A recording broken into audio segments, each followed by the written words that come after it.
વિદ્યાર્થી મિત્રો, મારી યુટ્યુબની કેડીકે ચેનલ પર આપ સૌનું હાર્દિક સ્વાગત કરું છું. હું કિરીટભાઈ કટારિયા રામકબીર હાઈસ્કૂલના ઉચ્ચતર માધ્યમિક વિભાગમાં ફરજ બજાવું છું. આપણે ધોરણ 12ના તત્વજ્ઞાનનું 8મું પ્રકરણ ધર્મનો અર્થ અને ધાર્મિક જીવનનો ભાગ 1 અગાઉ જોઈ ગયા. હવે આપણે આ પ્રકરણનો ભાગ 2 જોઈએ. હવે આ ભાગ 2 માં આપણો જે ટોપિક છે એનું શીર્ષક છે ધાર્મિક જીવનનું વિશ્લેષણ. હવે એ કોઈ પણ વ્યક્તિ ધાર્મિક જીવન જીવતો હોય તો એ જીવન કેવું હોય, એ જીવન દ્વારા એના અનુભવો, બીજા સાથેના વ્યવહારો કેવા હોય, એ દરેક વસ્તુનું વિશ્લેષણ કરવામાં આવ્યું છે. તો મિત્રો જોઈએ આપણે ધાર્મિક જીવન દ્વારા માનવમાં અહિંસા, સત્ય, પ્રેમ, શાંતિ, કરુણા વગેરે ગુણો પ્રગટે છે. આ વસ્તુ આપણે અગાઉના વિડીયોમાં જોઈ જ છે કે ભાઈ ધાર્મિક જીવન માણસ જીવતો હોય તો એના દ્વારા માનવમાં અહિંસાના ગુણનું પ્રગટીકરણ કઈ રીતના થાય છે એ પણ આપણે વાત કરી. સત્ય, પ્રેમ, શાંતિ અને કરુણા એટલે કે દયા, આ બધા ગુણોનું પ્રગટીકરણ કેવી રીતના થાય છે એ આપણે અગાઉના વિડીયોમાં ચર્ચા કરી જ છે અને ફરીથી આ જ વાત આવી છે. તો આપણે આગળ જઈએ. તો આ ગુણોના સિંચન દ્વારા મનુષ્ય સાચું જીવન જીવી શકે છે. હવે આ બધા ગુણો જે ઉપર લખ્યા છે, ઉપર વર્ણવ્યા છે, એ ગુણોનું સિંચન કરે મનુષ્ય તો એ સાચું જીવન જીવી શકે છે. એટલે તમે કદાચ વિદ્યાર્થી મિત્રો એવું વિચારતા હશે, શું આપણે સાચું જીવન નથી જીવતા? પણ જીવીએ છે જીવન, પણ એ ખરા અર્થમાં સાચું નહીં હોઈએ. ઘણીવાર તો આપણે હોઈએ એના કરતાં કંઈક જુદા દેખાવાનો પ્રયત્ન કરતા હોઈએ છીએ. આપણે વાસ્તવમાં જેવા હોઈએ એના કરતાં જુદા. દાખલા તરીકે કોઈક વ્યક્તિ આપણે ત્યાં આવવાનું હોય તો આપણે જરાક બરાબર રેડી થઈ જઈએ, તૈયાર થઈ જઈએ, એટલે આપણને ખબર જ છે કે આપણે આવીએ છીએ એટલે આપણે કંઈક વિશિષ્ટ અને સારા દેખાવાનો પ્રયત્ન કરવાનો છે. એટલા માટે આપણે આવું કરતા હોઈએ છીએ. એટલે મનુષ્ય સાચું જીવન કરતાં બનાવટી જીવન જીવવા માટે વધારે ટેવાયેલો છે. એટલે પાછું એ વસ્તુની એને ખબર નથી હોતી, એ પરણે આવું વર્તન કરતો હોય છે. એટલે જો પેલા ઉપરના જે વર્ણવેલા ગુણો છે એ બધા જો મનુષ્યની અંદરમાં આવે તો એ સાચું જીવન પણ જીવી શકે છે અને સાચો માનવી પણ બની શકે છે. ધાર્મિક જીવનનું આ ધ્યેય જ્યારે પૂરેપૂરું પાર પડે ત્યારે એમ કહી શકાય કે માણસ મટીને દેવ કે ઈશ્વર કોટીએ પહોંચે છે. જો એટલે આ ધાર્મિક જીવનનું આ ધ્યેય, એટલે ધાર્મિક જીવનનું આ ધ્યેય જે પેલા ગુણો ઉપર દર્શાવ્યા એ ગુણોનું પ્રગટીકરણ થાય તો એ ધ્યેય જો પૂરેપૂરું પાર પડે ને તો માણસ નથી રહેતો. એમ તો જોવા જાય તો માણસ તો પશુ જેવું જીવન પણ જીવતો આપણે જોઈએ છીએ, પણ માણસ જ્યાં જે સ્ટેજ પર છે એના કરતાં પણ ઊંચું જીવન એ માણસ મટીને દેવ કે ઈશ્વર કોટીએ પહોંચે છે. કેમ? કારણ કે પેલા બધા જે ઉપરના દર્શાવેલા ગુણો છે એ ગુણો જો માણસની અંદરમાં પ્રગટે તો માણસનો બીજા માણસ સાથેનો સંબંધ એટલો સુમેળભર્યો બને અને એને બીજા માણસની અંદરમાં દોષ નહીં દેખાય. બીજા માણસમાં એનામાં સદાચાર દેખાય, બીજો માણસ એને સારો લાગે, એકબીજાની નજીક આવે, પ્રેમ પ્રગટે, ભાઈચારાનો ભાવ જાગે. એટલે આ બધું જાગે તો એને પણ ખ્યાલ આવે કે જેવો હું છું તેવો પેલો વ્યક્તિ પણ છે. એટલે આપણે એકબીજાથી જુદા નહીં સમજીએ. ને એમ પણ ઈશ્વરે આ પૃથ્વીની રચના કરી છે, એમાં આ બધા જીવોનું પ્રગટીકરણ કર્યું છે, તો આપણે બધા એક જ છે, એક જ ઈશ્વરે આ બધાને બનાવ્યા છે એ વસ્તુ આપણે જાણીએ જ છીએ. એટલે આવો ભાવ પ્રગટે ત્યારે જ આપણે એકબીજાની નજીક આવીએ અને આપણે માણસનું સ્ટેજ છોડીને આપણે દેવ કે ઈશ્વર કોટીએ પહોંચીએ છીએ. આ દૃષ્ટિ એ એમ કહી શકાય કે દેવી તત્વ એ ઈશ્વર કે પરમાત્માને આરાધના કરવી, દેવી તત્વ ઈશ્વર કે પરમાત્માની આરાધના કરવી એ ધાર્મિક જીવનનો હાર્ડ છે. હવે આ આપણું જે ધાર્મિક જીવન, મનુષ્ય ધાર્મિક જીવન જીવતો હોય તેનો હાર્ડ એટલે મુખ્ય ધ્યેય, મુખ્ય એમ શું છે એનો કે ઈશ્વર કે પરમાત્માની આરાધના કરવી. ઈશ્વર કે પરમાત્મા, હવે જો વિદ્યાર્થી મિત્રો, ઈશ્વર કે પરમાત્મા, હવે જુદા જુદા ધર્મની અંદરમાં, જુદા જુદા દેશોમાં અથવા જુદા જુદા પ્રાંતોમાં આ એક શક્તિ છે જે વિશિષ્ટ અને આપણા ઉપર સર્વોપરી જે શક્તિ છે એને જુદા જુદા નામથી આપણે પુકારતા હોઈએ છીએ. કોઈને ઈશ્વર કહે, કોઈને ભગવાન કહે, કોઈને પરમપિતા પરમાત્મા કહે, કોઈને ગોડ કહે. તો આ વસ્તુ છે. એટલે પણ ટૂંકમાં આપણે એટલું વિચારીએ કે એ આપણો ઈષ્ટદેવ છે અને એ આપણા પર કોઈક એવું તત્વ તો છે જ જેનું સામ્રાજ્ય છે કે જેના થકી આપણું જીવન ચાલી રહેલું છે. તો અહીંયા એ જ કીધું કે ઈશ્વર કે પરમાત્માની આરાધના કરવી ધાર્મિક જીવનનું હાડ છે. એટલે આ જ મુખ્ય આપણા જીવનનો હાડ છે. જો ધાર્મિક જીવન એ પરમ તત્વ કે દેવી તત્વને પામવા માટેનું જીવન હોય, આ આપણું જે ધાર્મિક જીવન જીવીએ છીએ એ પરમ તત્વ એટલે કે એવું તત્વ છે જે તમારા મારામાં બધામાં છે, દરેક જીવની અંદરમાં છે. એ જીવની અંદરમાં જે આ પરમ તત્વ છે એટલે કે એક પરમ તત્વ એટલે કે દેવી તત્વ છે, આપણો ઈષ્ટદેવ છે, એને પામવા માટેનું જીવન હોય છે. ધાર્મિક જીવન એ આ આપણો જે આપણને જે ચલાવનાર શક્તિ છે, આપણો પરમ પિતા પરમાત્મા છે, આપણામાં એક દેવી તત્વ છે, પરમ તત્વ છે, એને પામવાની વાત છે આની અંદરમાં. એટલે આને પામવા માટેનું જીવન હોય તો એ ધાર્મિક જીવન એ ધાર્મિક સ્થળોએ જવાથી આરંભ થાય અને ધાર્મિક સ્થળોની બહાર નીકળવા માત્રથી પૂરું થાય એવું બની શકે નહીં. એટલે કહેવાનો તાત્પર્ય એ છે કે જો આ જો ધાર્મિક જીવન હોય તો ધાર્મિક સ્થળોએ તમે પહોંચો એટલે એ જીવન ધાર્મિક શરૂ થઈ ગયું, અને એ ધાર્મિક સ્થળેથી તમે બહાર નીકળો, એ સ્થળ છોડો એટલે ધાર્મિક જીવન પૂરું થઈ ગયું એવું હોતું નથી. દાખલા તરીકે તમને ઉદાહરણ આપું કે આપણે કોઈ મંદિરમાં જઈએ તો એ ધાર્મિક સ્થળ છે અને તે મંદિરમાં આપણે પ્રવેશીએ એટલે આપણું ધાર્મિક જીવન શરૂ થઈ જાય. આપણે એવું વિચારીએ કે ધાર્મિક જીવન શરૂ થઈ જાય. અરે એ તો શું,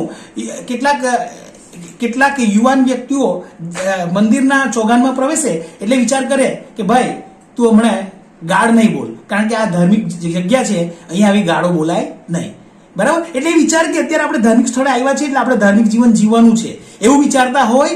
પરંતુ જે માણસ ધાર્મિક જીવન જીવતો હોય એને કોઈ સ્થળ હાથે લેવા દેવા નથી. ધાર્મિક સ્થળે એ પહોંચે તો પણ એ ધાર્મિક જીવન જીવતો હોય છે, ધાર્મિક સ્થળ એને છોડી દઈને બહાર નીકળી જાય તો પણ એ ધાર્મિક જીવન જ જીવતો હોય છે.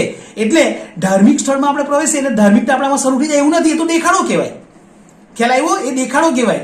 એટલે આપણે ધાર્મિક સ્થળ પ્રવેશીએ એટલે આપણા વિચારો બદલાઈ. આપણે છે ને એવું વિચારતા હોય કે અહીંયા આવું નહીં વિચારાય, આ વિચાર આપણાથી અહીંયા કરાય, આ કુવિચાર છે.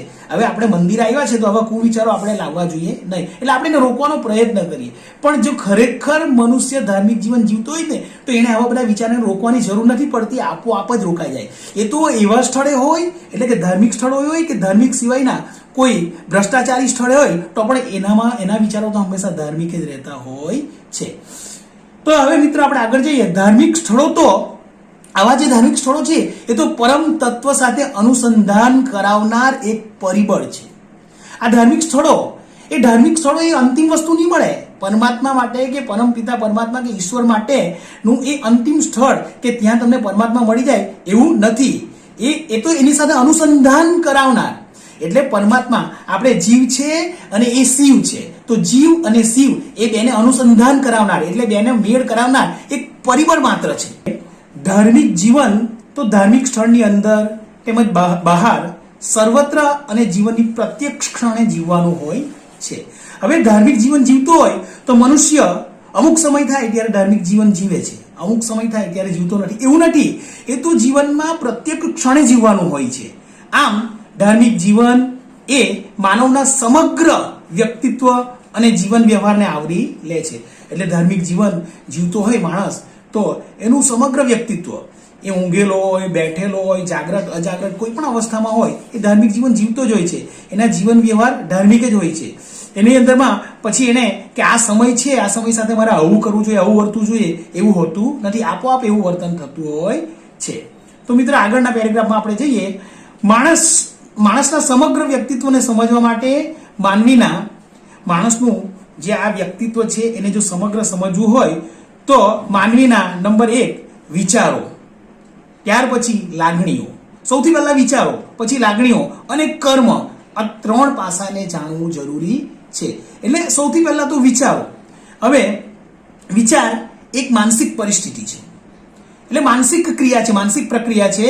અને આ માનસિક પ્રક્રિયા આપણા અંદર ચાલતી હોય, આપણા મગજમાં આ ચાલતું હોય ત્યારે તેને આધારે આપણી લાગણીઓ પ્રગટે છે અને એનો હાવભાવ બહાર ચહેરા પર દેખાતો હોય છે અને તેના આધીન કર્મો થતા હોય છે. આ ક્રમિકતા છે, આ 3 ની અંદરમાં ક્રમિકતા છે.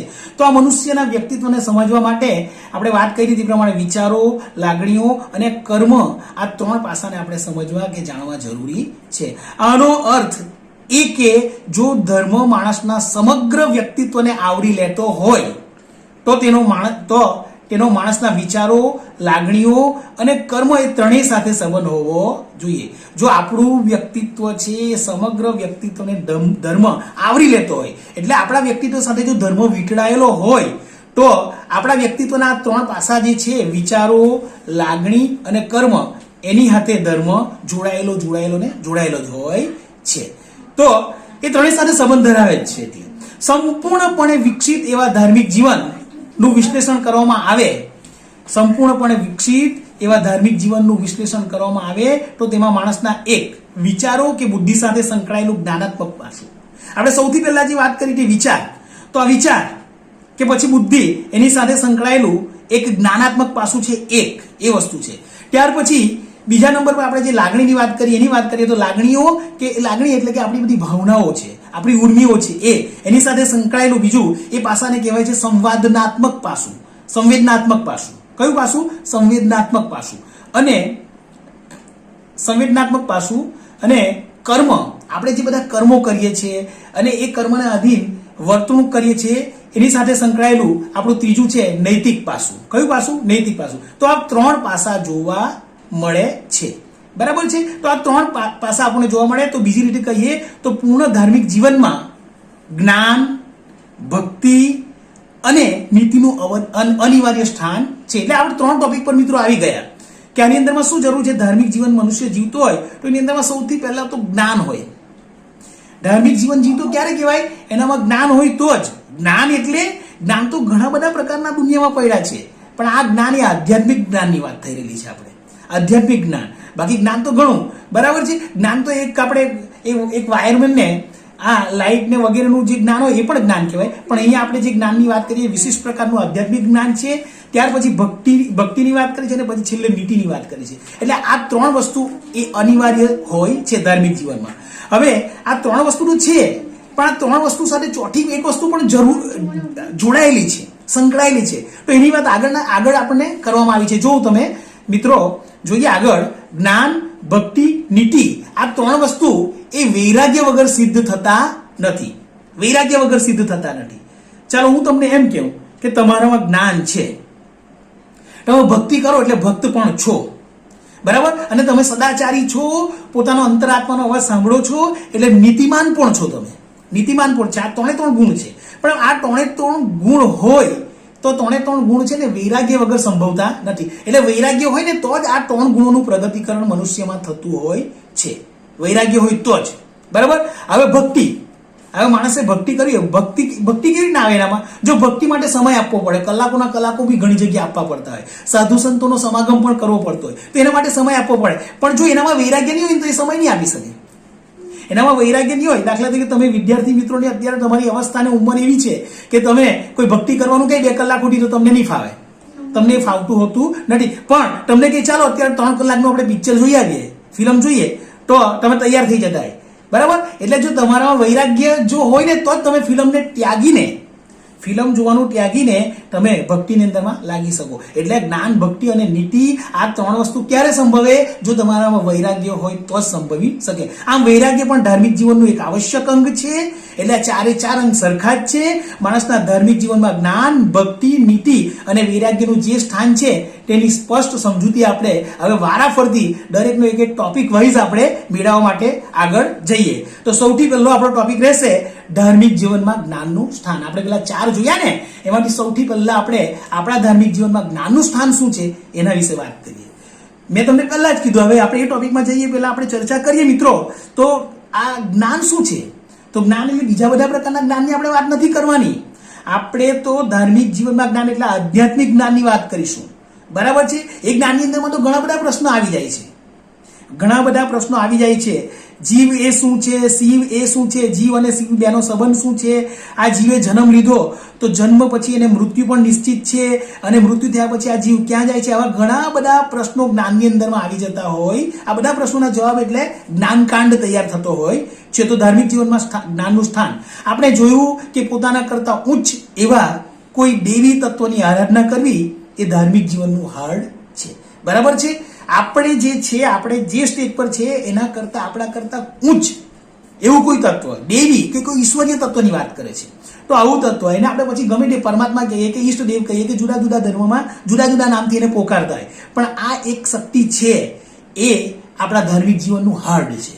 માનવ જે તત્વને ધર્મ દ્વારા પામવા મઠે છે, આપણે જે ઉપર તત્વની વાત કરીએ તત્વને આપણે આગળ લઈને ચાલવાનું છે કે મનુષ્ય જે તત્વને ધર્મ દ્વારા પામવા માટે મઠે છે એ તત્વનું સ્વરૂપ કેવું છે.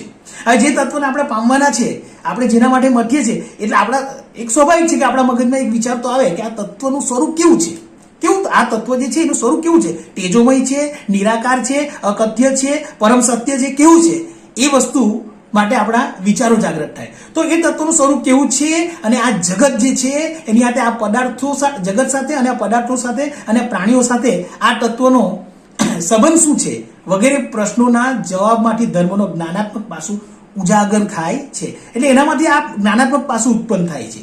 એટલે આવા પ્રશ્ન કે આ જે પરમ તત્વ છે, એ પરમ તત્વ છે એ તો આપણે સ્વીકારીએ જ છે, દરેક જણ સ્વીકારીએ છીએ. તો એનો આ જગતના પદાર્થો સાથે, આ જગતમાં રહેલા પ્રાણીઓ સાથે એનો શું સંબંધ છે, એ દરેક પ્રશ્ન જાગૃત થાય છે.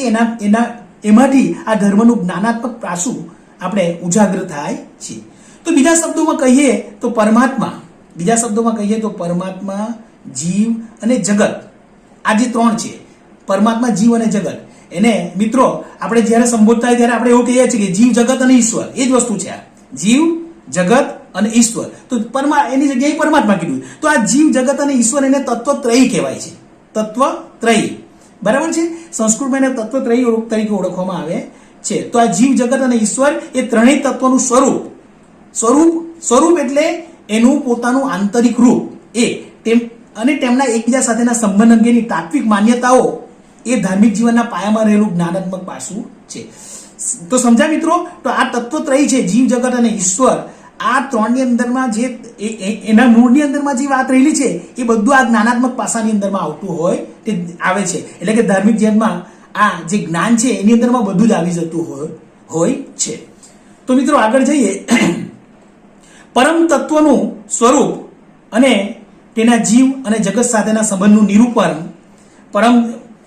મિત્રો જોઈએ, પરમ તત્વનું સ્વરૂપ અને તેના જીવ અને જગત સાથેના સંબંધનું નિરૂપણ વેદમાં, ઉપનિષદ, ગીતા, કુરાન, બાઇબલ, ગ્રંથ સાહેબ જેવા જુદા જુદા ધર્મગ્રંથો કે શાસ્ત્રોમાં છે.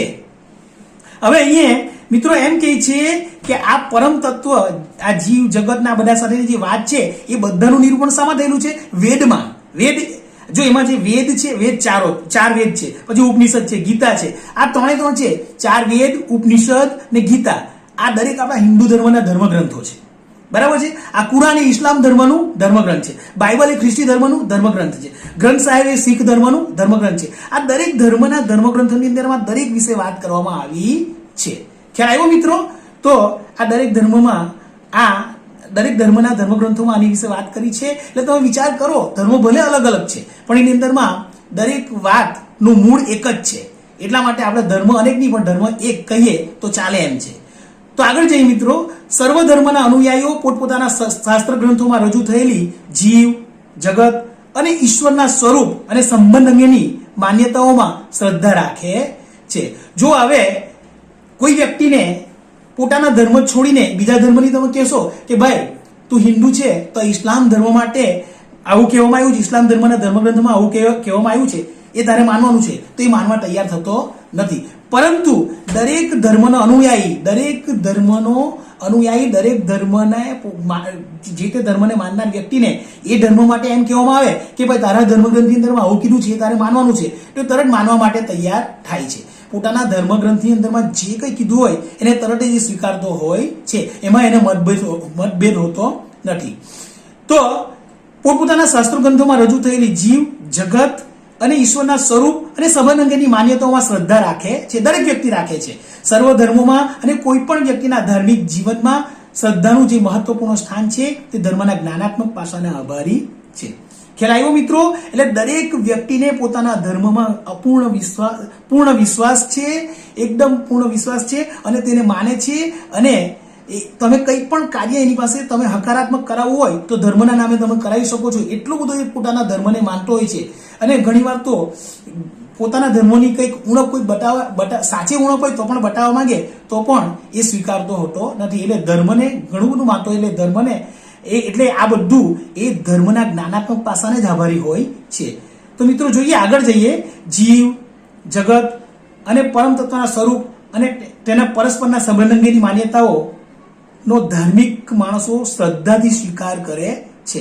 એટલે આ પરમ તત્વનું જે સ્વરૂપ છે અને આ પરસ્પરના સંબંધો કેવા છે, એટલે જીવ અને શિવ બે વચ્ચેના પરસ્પર જે સંબંધ છે એની કેટલીક માન્યતાઓ લોકો દ્વારા ચાલી આવી છે. આ બધાના માણસો ધાર્મિકતાથી સ્વીકાર પણ કરે છે અને શ્રદ્ધા પણ અંદર રાખે છે. આ ખરું હોવા છતાં માણસ બુદ્ધિશીલ હોવાથી શ્રદ્ધાથી સ્વીકારવામાં આવેલી ધાર્મિક માન્યતાઓ વિશે પણ બુદ્ધિથી વિચારે છે. ભલે એ શ્રદ્ધા રાખીને સ્વીકારી તો લે છે, પણ એનામાં બુદ્ધિ પણ છે, એ બુદ્ધિશીલ છે. એટલા માટે આ શ્રદ્ધા દ્વારા સ્વીકારેલી જે ધાર્મિક માન્યતાઓ છે એ સ્વીકારી હોવા છતાં પણ એમાં બુદ્ધિ લડાવ્યા વગર રહેતો નથી અને બુદ્ધિને દોડાવે છે અને પછી પોતાની બુદ્ધિમાં ગોઠવાય ત્યારે જ આ વસ્તુને એ સ્વીકારતો હોય છે. અને એના માટે તો મનુસ્મૃતિમાં ભગવાન મનુએ પણ કીધું છે કે જે ધર્મને તર્ક એટલે કે બુદ્ધિ વડે સમજણમાં ગોઠવે તે જ એને સમજે છે. એટલે પેલું આંધળું અનુકરણ સમજીને એને સ્વીકારી લે તે નહીં. ભગવાન મનુ એમ કહે છે એ તર્ક દ્વારા જો પોતાની અંદરમાં એને સ્વીકારે ને તો જ એને ખરા અર્થમાં એ સમજી શકે છે. મિત્રો આગળ જઈએ તો આગળ એવું કીધું છે કે બીજો કે કુરાનમાં પણ સ્પષ્ટ ભાષામાં એમ કહેવાયું છે, સ્પષ્ટ ભાષામાં કુરાન, ઇસ્લામ ધર્મનું જે કુરાન છે એમાં પણ કહેવામાં આવ્યું છે કે આ કુરાનના પુસ્તકને તારી આગળ એટલા માટે પ્રગટ કર્યું છે કે તું લોકોને અજ્ઞાનના અંધારામાંથી બહાર કાઢીને તેને નિશ્ચિત જ્ઞાનના પ્રકાશમાં લાવી શકે. એટલે આ એમાં પણ ઇસ્લામ ધર્મમાં પણ કીધું છે કે આ કુરાનના પુસ્તકને એટલે આ કુરાનનો જે ગ્રંથ છે, પુસ્તક છે એને તારી આગળ એટલા માટે મૂકવામાં આવ્યું છે, પ્રગટ કરવામાં આવ્યું છે કે તું લોકોને આ અજ્ઞાન રૂપી જે અંધારું છે, અંધકાર છે પણ અજ્ઞાનનું અંધકાર જે છે એ અંધારામાં માણસ ભટક્યા કરે છે, એમાંથી એને બહાર કાઢીને નિશ્ચિત અજવાળું ખરું, પ્રકાશ ખરો પણ કયો જ્ઞાનના પ્રકાશની અંદરમાં એને લાવી શકવા માટે આ તમારી આગળ મૂકવામાં આવ્યું છે. કુરાનમાં આવું કીધું છે. અમે લોકો પાસે, અને પછી આગળ એવું કહે છે કે અમે લોકો પાસે એવો જ પૈગંબર મોકલ્યો છે, અમે લોકો પાસે એવો જ પૈગંબર મોકલ્યો. પૈગંબર એટલે સંદેશો, પૈગંબર એટલે સંદેશો. અમે લોકો પાસે એવો જ પૈગંબર મોકલ્યો છે કે જે લોકોની બુદ્ધિમાં ઉતરે એ રીતે એમની ભાષામાં તેને સંબોધે. બરાબર છે, પૈગંબર સંદેશોનો મોકલી દીધો પણ લોકો પોતાની રીતે એનું એનાલિસિસ કરતા હોય, એનું વિશ્લેષણ પોતાની રીતે કરતા હોય, એટલે પોતાની બુદ્ધિમાં ઉતરે એ રીતે પોતાની ભાષામાં ઉતરે રીતના પોતાની ભાષામાં તેને સંબોધતા હોય છે અને એનું પોતે એ રીતના અર્થઘટન પણ કરતા હોય છે, પોતાને જે રીતના સમજાય એ રીતના અર્થઘટન કરતા હોય છે. નહીં આમ ભાષામાં તેને સંબોધે નહીં.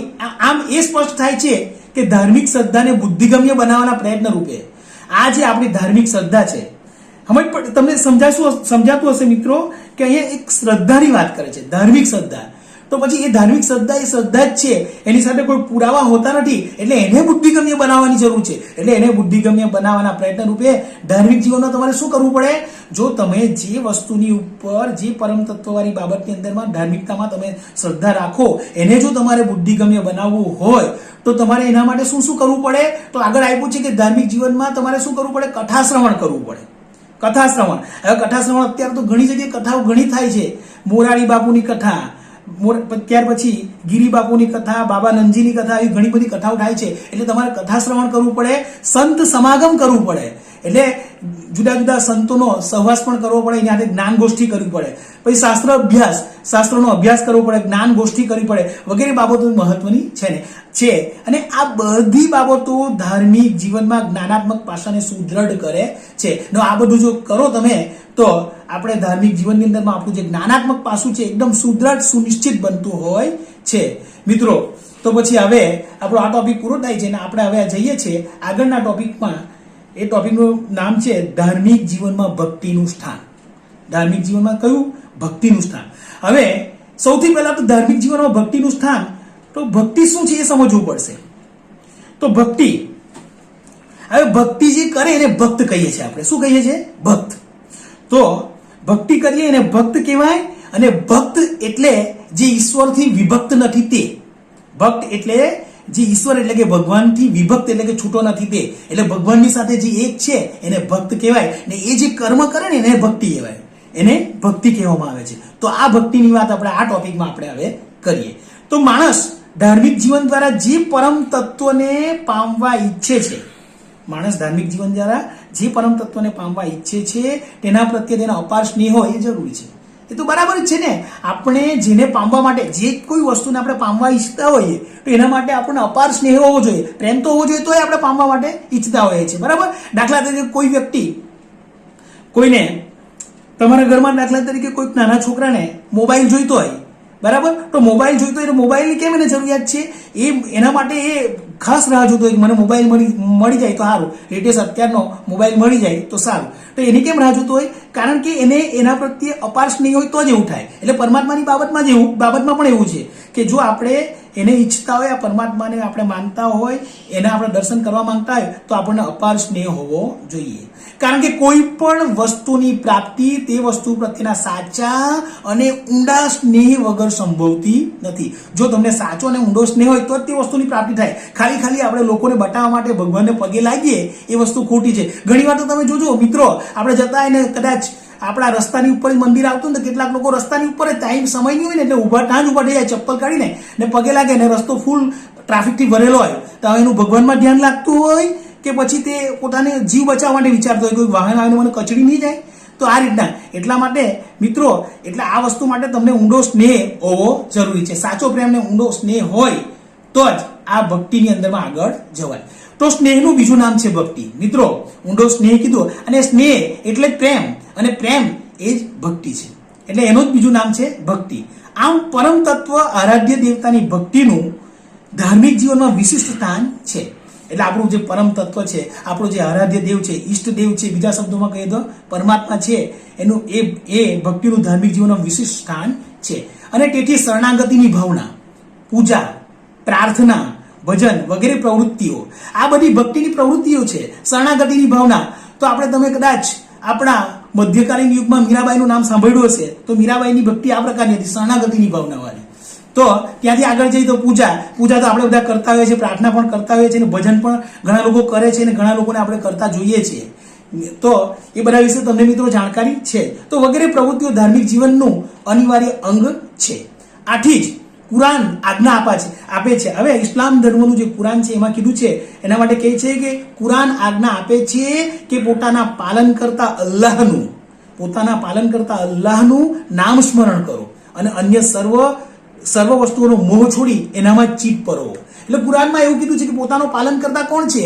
તો આપણે કહીએ કે ઈશ્વર કે પરમાત્મા છે, તેમ ઇસ્લામ લોકો કહે છે કે અલ્લાહ છે. તો એનું જ નામ સ્મરણ કરો, કારણ કે પરમ સત્ય અને અંતિમ સત્ય વસ્તુ એ જ છે. એટલે એનું નામ સ્મરણ કરો અને અન્ય વસ્તુઓનો મોહ છોડી. આપણને બીજા બધામાં બહુ મોહ હોય, ભૌતિક વસ્તુમાં બહુ મોહ હોય છે. ખ્યાલ આવ્યો? ગાડી, બંગલા, આ બધી વસ્તુમાં વધારે મોહ હોય છે. તો એ બધી વસ્તુનો મોહ છોડીને એનામાં જ માત્ર ચિત્ત પરોવવાનું છે. અને આગળ ખ્રિસ્તી ધર્મનું જે બાઇબલ છે એમાં પણ કહે છે, બાઇબલમાં પણ આજ્ઞા કરવામાં આવી છે કે નિરંતર પ્રાર્થના કરતા રહો. બાઇબલમાં એવું કીધું છે કે નિરંતર પ્રાર્થના કરતા રહો. એટલે પ્રાર્થના નિરંતર કરવાનું બાઇબલ પણ કહે છે. તમે સમજો મિત્રો, ધર્મ જુદા જુદા છે, ધાર્મિક ગ્રંથો પણ જુદા જુદા છે, પણ ઘણાની એની જે વાત જે કહેવાની છે એમાં ઘણું બધું સિમિલર છે, સરખું છે. તો એમાં બાઇબલમાં કીધું છે કે નિરંતર પ્રાર્થના કરતા રહો. ને આપણા મહાત્મા ગાંધીજીએ પણ લખ્યું છે કે પ્રાર્થના એ દરેક ધર્મનું અવિભાજ્ય અંગ છે.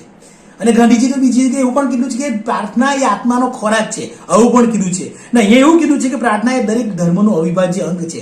એટલે ગાંધીજી તો દરેક ધર્મ, પછી ગમે એવો ધર્મ, હિન્દુ હોય તો હિન્દુ ધર્મ હોય, ઇસ્લામ હોય, ખ્રિસ્તી હોય, દરેક ધર્મ, તો પ્રાર્થના એ દરેક ધર્મનું અવિભાજ્ય, એટલે વિભાજિત નહીં કરી શકાય, એટલે જુદું ન પાડી શકાય ને એવું એક અંગ છે. અને તેથી દરેક મનુષ્ય અને સમાજના જીવનનું પણ અવિભાજ્ય અંગ હોવું જોઈએ. ગાંધીજીએ કીધું કે પ્રાર્થના એ દરેક ધર્મનું અવિભાજ્ય અંગ છે. એટલે જો દરેક ધર્મનું જે અવિભાજ્ય અંગ હોય તો દરેક મનુષ્ય અને દરેક સમાજનું પણ એ અવિભાજ્ય અંગ હોવાનું જ છે મિત્રો. તો મિત્રો આપણે આગળ જઈએ તો આનો અર્થ એ કે સાચા ધાર્મિક માણસનું જીવન પ્રાર્થનામય કે ઈશ્વરમય જ હોય છે. ખ્યાલ આવ્યો મિત્રો? જો સાચ માણસ જો ધાર્મિક જીવન જીવતો હોય તો એનું જીવન હંમેશા પ્રાર્થના, કારણ કે પ્રાર્થનાઓ ધાર્મિક જીવન સાથે જોડાયેલી વસ્તુ છે, આપણે આગળ જોઈ ગયા. એટલે પ્રાર્થનામય કે ઈશ્વરમાં હોય છે. ધાર્મિક જીવનમાં ભક્તિના મહત્વને, આપણા ધાર્મિક જીવનમાં ભક્તિના મહત્વને દર્શાવતા એમ કહી શકાય કે જ્યાં ભક્તિ નથી ને ત્યાં ધર્મ હોતો જ નથી. જો આ મિત્રો જો એક વસ્તુ વિચારો કે એને શું કીધું કે ધાર્મિક જીવનમાં ભક્તિનું મહત્વ તમારે સ્થાપવું હોય ને તો એટલું છેલ્લે એવું જ કહી દેવું પડે કે જો ભક્તિ નહીં હોય ને તો ત્યાં ધર્મ હોતો જ નથી, ને ધર્મ નથી હોતો તો ધાર્મિક જીવન પણ નથી હોતું. એટલે ધર્મ અને ભક્તિ બે કેટલા સંકળાયેલા છે એ તમને સમજાશે. તો ધાર્મિક જીવનમાં ભક્તિના સ્થાન અંગે એ મુદ્દો ખાસ નોંધપાત્ર છે કે ધર્મમાં ભક્તિની અનિવાર્યતા છે. એટલે માણસ ધાર્મિક છે, ધાર્મિક જીવન જીવતો છે એવું કેવું હોય ને તો ભક્તિ એનામાં હોવી જ જોઈએ તો જ ધાર્મિક કહેવાય. એટલે એ ભક્તિની એનામાં અનિવાર્યતા છે, એટલે ભક્તિ ન હોય ને તે ન ચાલે, એટલે એની અનિવાર્યતા છે. એટલું જ નહીં, ભક્તિ એ ધર્મની આગવી વિશેષતા પણ છે, આગવી વિશેષતા મિત્રો. એટલે મનુષ્ય કે કોઈ પણ વ્યક્તિ ધાર્મિક છે એની ઓળખ માટે એની આગવી વિશેષતા એ શું છે? ભક્તિ છે. એટલે ભક્તિ તો એનામાં હોવી જ જોઈએ. જો એનામાં ભક્તિ નહીં હોય તો એ ધાર્મિક કહેવાતો નથી. અમુક માણસ ધાર્મિક ન હોવા છતાં, એટલે અહીં જોઈએ આપણે પહેલા કે અમુક માણસ ધાર્મિક ન હોવા છતાં તે જ્ઞાની, નીતિમાન કે વૈરાગ્યશીલ હોઈ શકે છે. એટલે ભક્તિ સિવાયના બાકીના જે 3 ગુણની આપણે શરૂઆતમાં 4 વસ્તુની વાત કરી, તો ભક્તિ ન હોય એટલે ધાર્મિક ન હોય તો એનામાં જ્ઞાન હોય. મનુષ્ય જો ધાર્મિક ન હોય તો એનામાં જ્ઞાન હોય એ બની શકે, એનામાં નીતિમત્તા હોય એ પણ બની શકે, એનામાં વૈરાગ્ય એટલે કે કઈ વસ્તુને ત્યાગવાની ભાવના એ પણ બની શકે, બરાબર છે. પણ એનામાં ભક્તિ નહીં હોય. ભક્તિ તો એ ધાર્મિક હોય તો જ હોઈ શકે છે. એટલે બાકીના 3 ગુણો તો એમને એમ બી એ ધાર્મિક હોય તો પણ પ્રગતિકરણ એનામાં થાય, પણ ભક્તિ ક્યારે હોય? એ ધાર્મિક હોય તો જ હોય છે. એટલે ભક્તિ અને ધાર્મિકતા બેનો બહુ સંબંધ છે. નીતિ અને વૈરાગ્ય એ ધાર્મિક જીવનના બીજા અંગો ધાર્મિક બન્યા સિવાય પણ સંભવી શકે છે. શું કીધું મિત્રો? જોયું? નીતિ, એને એવું કીધું કે બીજા શબ્દોમાં કહીએ તો જ્ઞાન, નીતિ અને વૈરાગ્ય આ 3 વસ્તુ એ ધાર્મિક જીવનના બીજા અંગો ધાર્મિક બન્યા સિવાય પણ સંભવી શકે છે. પણ ભક્તિ તો હંમેશા ધર્મની સાથે જોડાયેલી છે. તો ભક્તિ તો તમે ધાર્મિક હોવ તો જ હોય, બાકીના 3 અંગો તો એમને એમ પણ પ્રવેશી શકે છે. ખ્યાલ આવ્યો મિત્રો? તો જે માણસ ભક્ત હોય એ ધાર્મિક હોય જ છે. એટલે જો વ્યક્તિ ભક્ત હોય તો એનામાં ધાર્મિકતા હોવાની જ છે. ઉપરની દરેક વાતમાં આ જ વસ્તુ પ્રતિપાદિત થયેલું છે. એમ કહેવાનો અર્થ એ છે કે સાચી ભક્તિ ક્યારેય ધર્મના બીજા 3 અંગો જ્ઞાન, નીતિ અને વૈરાગ્ય વગર હોતી જ નથી. એટલે પાછા 4 ને ભેગા કરી દીધા ને જોડી દીધા છે મિત્રો. એટલે સાચી ભક્તિ એટલે એમને શું કીધું કે ભક્તિ ક્યારે હોય? ધાર્મિકતા હોય તો જ હોય. અને જો ભક્તિ એનામાં હોય તો ભક્તિ એકલી ને એકલી હોતી નથી. જો ભક્તિ ધાર્મિક માણસ જીવન જીવતો હોય એનામાં ભક્તિ હોય તો બાકીના 3 ગુણો, પેલા 3 ગુણો આપણે જે ગણાવ્યા એ પણ એનામાં જ્ઞાન, વૈરાગ્ય અને નીતિમત્તા એ પણ આપોઆપ એનામાં પ્રવેશતા હોય છે. આગળ જઈએ મિત્રો. તો જે માણસ પોતાને ભક્ત કહેવડાવતો હોય અને છતાં જો તેનામાં ધર્મજ્ઞાન માટેની તત્પરતા ન હોય, ભક્ત કહેવડાવતો હોય ને ધર્મના જ્ઞાન મેળવવાની એનામાં તત્પરતા નહીં હોય, તાલાવેલી નહીં હોય, અને બીજી એક વસ્તુ કે સદાચાર માટેનો આગ્રહ પણ ન હોય. એટલે જ્ઞાનની વાત કરીને સદાચાર એટલે પેલી નીતિની વાત કરે છે કે સદાચાર માટેનો આગ્રહ નહીં હોય, એટલે સદાચાર રાખવો જોઈએ, સારું આચરણ કરવું જોઈએ એવો આગ્રહ પણ એ નહીં રાખતો હોય તો અને જગતના વિષય ભોગ પ્રત્યે વૈરાગ્ય ન હોય, અને આ જે વિષય છે આ 5 જ્ઞાનેન્દ્રિય દ્વારા આપણે જે વિષય ભોગ માણીએ એના વિશે પણ જો એને વૈરાગ્ય ન હોય ને એ બધું પાછળ દોડતો હોય, ખાવા પીવા માટે દોડતો હોય કે કઈ વસ્તુ ભોગવવા માટે દોડતો હોય, તો પછી એનો કોઈ અર્થ રહેતો નથી. તો તેના પરથી એમ કહી શકીએ આપણે કે માણસ ભક્તિનો મર્મ પામ્યો નથી. જો ભક્ત હોય ને પેલી 3 વસ્તુ નહીં હોય તો એ ભક્તિનો સાચો મર્મ પામ્યો નથી. એ ભક્ત નહીં કહેવાય, ખાલી દેખાડો કરતો કે ડટિંગ કરતો કહેવાય. ખ્યાલ આવ્યો મિત્રો? અર્થાત એ સાચો ભક્ત નથી, માત્ર દેખાડો કરે ને એવો ભક્ત કહેવાય. કારણ કે સાચી ભક્તિ એ ધાર્મિક જીવનનું એક આગવું અંગ છે. સાચી ભક્તિ એ ધાર્મિક જીવનનું આગવું અને મહત્વનું અંગ છે. અને એટલે ભક્તિ હોય તો જ ધાર્મિકતા હોય છે, જેની હાજરી માત્રથી જ ધાર્મિક જીવનના બીજા અંગો સમાઈ જાય છે. એટલે એની હાજરી માત્રથી ધાર્મિક અંગના ધાર્મિક જીવનના બીજા અંગો આપોઆપ એમાં સમાઈ જતા હોય છે, આપોઆપ આવી જતા હોય છે. તો હવે મિત્રો હું અહીં આપણે મારું વક્તવ્ય પૂરું કરું છું ને હું આશા રાખું છું કે તમને મારો આ વિડીયો ગમ્યો હશે. જો ગમ્યો હોય તો લાઈક કરજો, વધુમાં વધુ શેર કરજો અને સબસ્ક્રાઇબ કરવાનું ભૂલશો નહીં. હવે ત્રીજા વિડીયો સાથે મળીશું. સ્વસ્થ રહો, તંદુરસ્ત રહો.